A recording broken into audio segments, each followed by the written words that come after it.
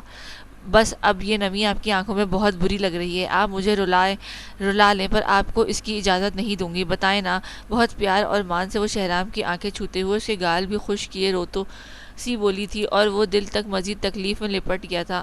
حورب، کچھ مت پوچھو۔ ایک سرد بھرتا وہ پھر سے گرتا ہوا بیڈ پر لیٹ گیا تھا۔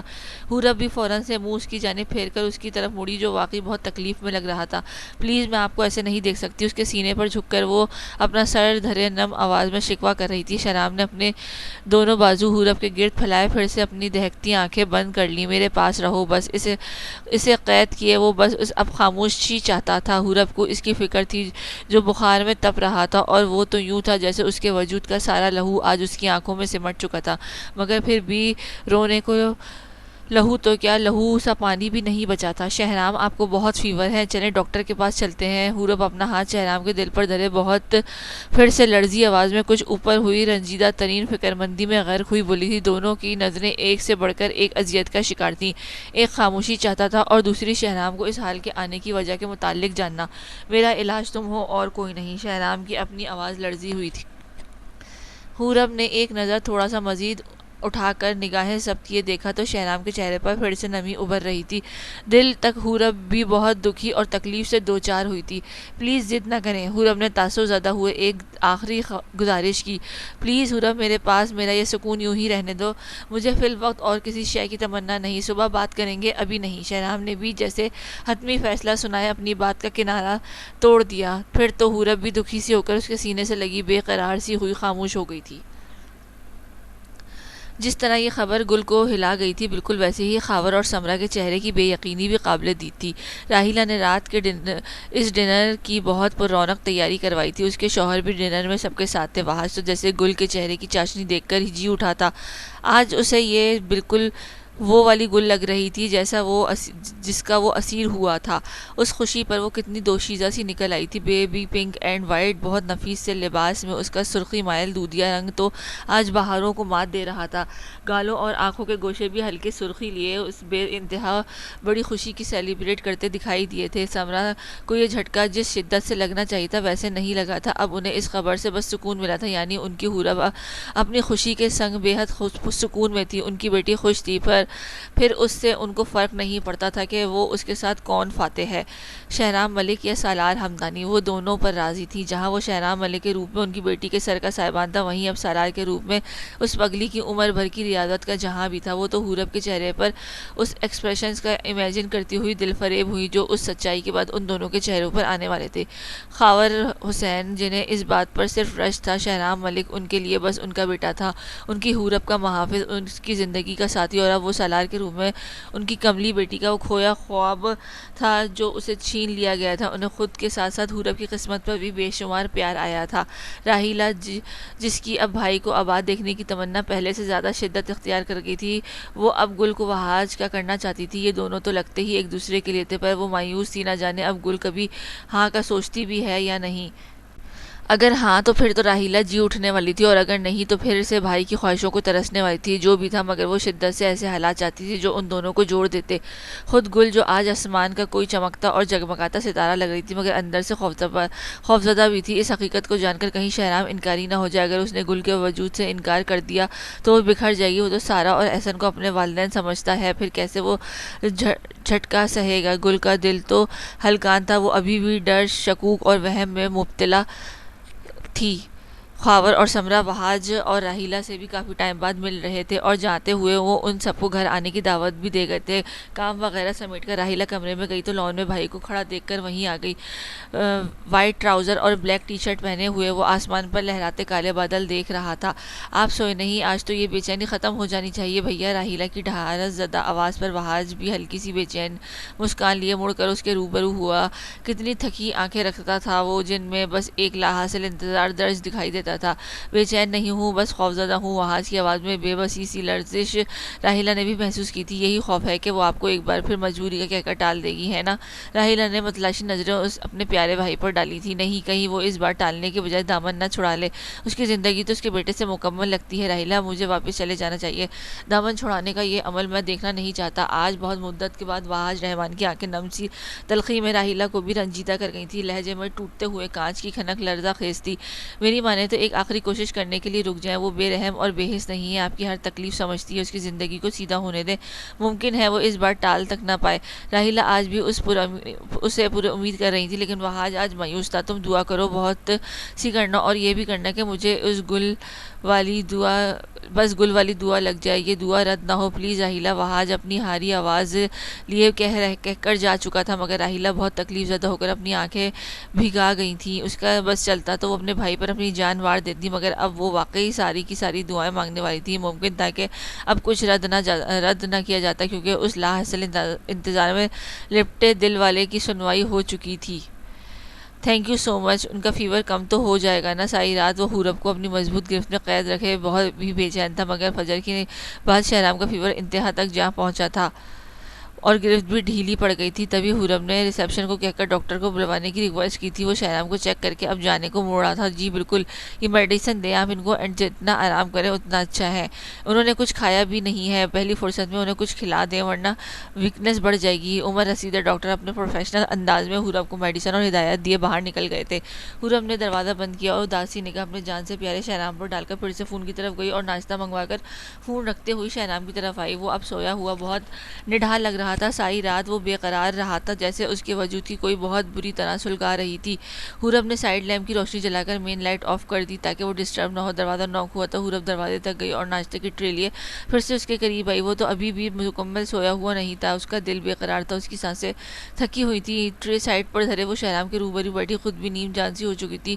جھک کر بہت پیار سے اس کی دہکتی پیشانی پر اپنے ہونٹ رکھے ہاتھوں سے اس کا چہرہ تھام چکی تھی، وہ بھی اتنا تاثیر پر اپنا ہاتھ حورب کے ہاتھ کو پکڑنے کے لیے بڑھا رہا تھا، جسے حورب نے فوراً اس کی پہنچ میں دیا اور مسکرائی، کیونکہ اس کا طلسمی شہزادہ اپنی بجھی آنکھیں کھولے پھر سے اسے خود میں سمیٹ لینا چاہ رہا تھا۔ حورب آپ کو ایک شرط پر ملے گی، پہلے ناشتہ کر کے میڈیسن لیں، پھر میں پوری کی پوری آپ کی، میں آپ کو ایسے ٹوٹا ہوا، کمزور اور بے جان نہیں دیکھ پا رہی۔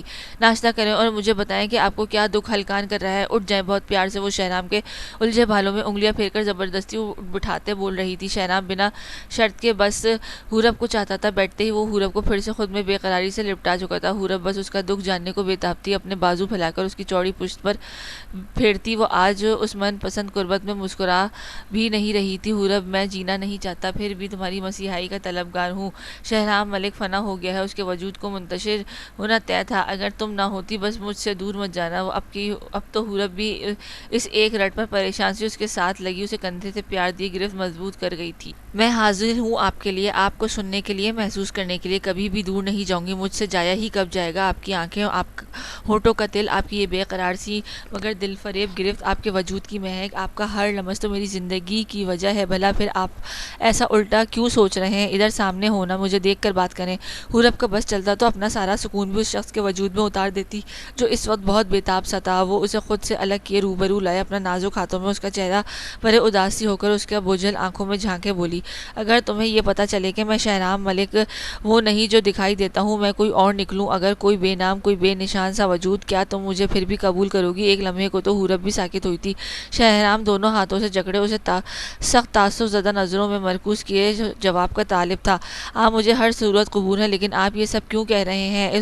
اب اسے حورب خوفزدہ لگی تھی، بے قرار سی، وہ اپنی شرٹ کے دو مزید بٹن کھولتا ہوا ایک سرد آہ بھر چکا تھا۔ شہرام کو لگا اس کا سانس بند ہو رہا ہے۔ میں ایک لاوارث ہوں حورب، ماما اور ڈیڈ نے مجھے 24 سال پہلے ایک یتیم خانے سے گود لیا تھا۔